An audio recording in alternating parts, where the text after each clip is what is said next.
Hey guys, let's get more news about Warriors, but first, don't forget to subscribe and leave your like. Pistons vs Warriors final score, Detroit a step slow, sloppy and lost to Golden State. The Detroit Pistons were a step slow and discombobulated on both ends of the floor for the first 80% of the game.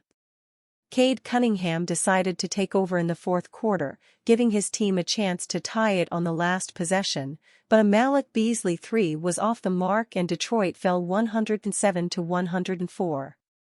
The loss breaks Detroit's 5-game winning streak. Cunningham had a quiet 3 quarters, but powered a 22-6 run in a 5-minute stretch of the fourth quarter to give the Pistons a chance. Cunningham, who finished with 32 points, scored 12 points and assisted on a Jalen Duren basket in the span. He even used some heroics at the line, trying to will his team to victory. With his team down 3 and 4.1 seconds to play, Cunningham purposely missed his second free throw, which nicked the rim, bounced hard off the backboard and went directly back to Cade. Cade swung the ball to Simone Fontecchio, who was leaking to the corner for what would have been a wide-open three-point attempt to tie. Except the officials whistled Cunningham for illegal touching, thinking the ball never hit the rim. A challenge gave Detroit the ball back, but they now had to do it against a set Warriors defense without the element of surprise. Beasley got a good look, but they couldn't complete the miracle comeback. Honestly, the Pistons were lucky to be in the game at all. They trailed by as many as 18 multiple times and rarely looked good on offense or defense playing on the second night of back-to-back. Detroit was a step slow to every loose ball and the Warriors used a patient passing attack to meticulously get to open spots on the floor. There were a couple of stats emblematic of the game. The Warriors bested the Pistons 21-6 in second chance points thanks to better focus, effort, and execution by Golden State. The second stat is Steph Curry's 5 of 21 showing from the field, including 2 of 14 from deep. If Curry has a better-than-awful shooting night, the Warriors would have been up by 30 instead of 18 in the fourth quarter, and the Pistons never even sniff a comeback. Beasley, 21, Tobias Harris, 13, and Ron Holland, 11, were the only other Pistons in double figures. The Warriors were led by 19 from Buddy Hield and got 7 threes off the bench from Gue Santos and Lindy Waters off the bench. The Pistons will get a brief rest before hosting the Toronto Raptors on Saturday, hoping to start a new winning streak. Warriors coach loses childhood home in Palisades fire. Over 5,000 structures have been destroyed in the Pacific Palisades fire this week. One of them was the house where Golden State Warriors coach Steve Kerr grew up.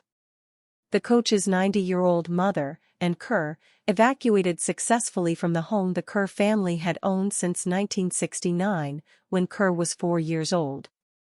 Though Kerr spent much of his childhood living in Lebanon and other places in the Middle East, the Palisades remained the family home, and Kerr starred at Palisades High School. He'd visited the house to have dinner with his mother as recently as December 26. It's a lifetime of memories and occasions, birthday parties and everything else, Kerr told reporters before Thursday's game in Detroit. To see the destruction, the devastation, it's just unfathomable. Kerr's mother made it out safely and even taught a class at UCLA Wednesday, but the destruction in the family's neighborhood is shocking.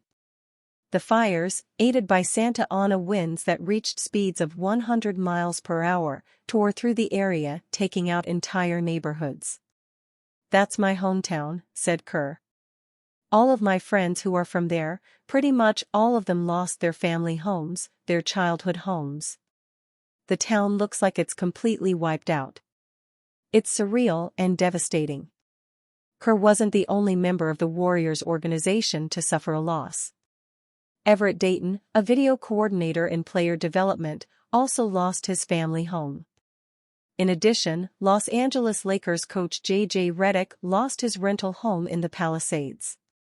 Thankfully, the NBA postponed tonight's planned game between the Lakers and the Charlotte Hornets tonight. To help those affected by the wildfires, here are some resources. Warriors finally get a scorer by sending Jonathan Kuminga to Nets in new mock trade. The Golden State Warriors need to fix their glaring roster holes as their 12-3 start to the season has completely unraveled. They are 18-18 now and don't look like playoff favorites in the competitive West. They have the assets to change the face of this team but have deliberately been waiting for the right trade to come their way. With another potential playoff miss on the horizon, the time for waiting should be over. The Brooklyn Nets have made their best players available, with the Warriors already agreeing on a deal for Dennis Schroeder earlier this season. They chose not to acquire Cam Johnson in that deal because they didn't want to part with Jonathan Kuminga. They then proceeded to bench Kuminga until he picked up an injury, making his future with the franchise even more uncertain. Instead of waiting to fall into a hole they can't climb out of, the Warriors can make a bold move to fix it now. This deal brings Johnson's efficient wing scoring to Golden State to be a smoother complement to Andrew Wiggins and Draymond Green. The biggest help here is for Stephen Curry, who has another major offensive option to support the scoring load in a year where no one else has stepped up. The Nets land a young star with a potentially high ceiling. What are the Golden State Warriors waiting for? Does their record need to worsen to 5 games under .500 before they realize they need to make a move immediately? Outside the 2022 championship, the Warriors have missed the playoffs twice and were a second-round exit in the last 4 seasons. They're in danger of this officially being back-to-back seasons outside the playoffs with a healthy Stephen Curry. Cam Johnson is averaging 19.5 points, 4.3 rebounds, and 3.0 assists this season. His offensive portability has been one of his biggest strengths, as he seemingly adjusts to every role in the offense. This season, he's shown he can be a capable number 1 option and an excellent second option, while always being a scoring threat on the court. He draws attention and plays with high IQ, a perfect fit for Steve Kerr's motion offense in Golden State. They've made it clear that they don't want to acquire Jimmy Butler, but they have to do something. Instead of taking a high-risk plunge on a star who they have to overpay to retain, they're getting Johnson under a long-term and affordable contract.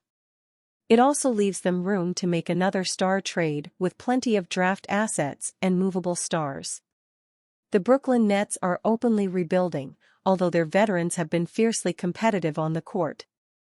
Their 13-24 record already gives them a lot of ground to cover on other tanking teams, making a non-top 3 pick in the 2025 draft a glaring reality.